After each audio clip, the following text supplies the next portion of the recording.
ഇന്നിപ്പോൾ രാവിലെ 2 കംപ്ലയിൻറ്റ് നോക്കാറുണ്ട്. 2 ഒരിടത്താണ്. അതിന് എൻ്റെ ടൂളൊക്കെ എടുത്ത് വണ്ടിയിൽ കയറി രാവിലെ നോക്കാൻ പോകണം. ഒന്ന് ഫാന് കറങ്ങുന്നില്ലെന്ന് പറഞ്ഞു, ഒന്ന് അവരുടെ മോട്ടറിന് പ്രഷർ ഇല്ലെന്ന് പറഞ്ഞു. ഇതാണ് 2 കംപ്ലയിൻറ്റ്.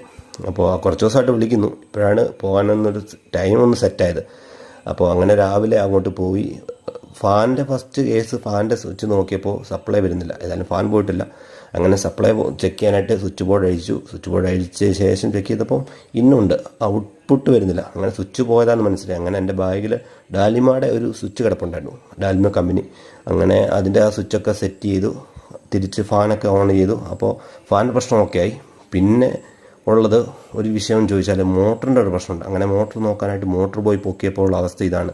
ഇത് മൊത്തം ചെളി കയറി അടഞ്ഞ് മൊത്തവും ഫിൽറ്ററിൽ അടഞ്ഞിരിക്കുകയാണ്. അങ്ങനെ ആ നെറ്റ് വലയാണ് ചുറ്റിയിരിക്കുന്നത്. വലയെല്ലാം അഴിച്ച് അതിനുള്ളിലെ സ്റ്റീൽ നെറ്റൊക്കെ അടിച്ച് റെഡിയാക്കി തിരിച്ച് റീസെറ്റ് ചെയ്ത് മോട്ടർ എന്തായാലും ഓണാക്കിയപ്പോൾ നല്ല പ്രഷറുണ്ട്. അങ്ങനെ 2 കംപ്ലയിൻറ്റും റെഡിയാക്കിയതുകൊണ്ട് ചുരുങ്ങിയ സമയത്തുള്ളിൽ സെറ്റ് ചെയ്തു. അപ്പോൾ കസ്റ്റമർ ഹാപ്പി, ഞാൻ ഹാപ്പി. അപ്പോൾ കമൻറ്റ് ചെയ്യുക, ലൈക്ക് ചെയ്യുക, സബ്സ്ക്രൈബ് ചെയ്യുക.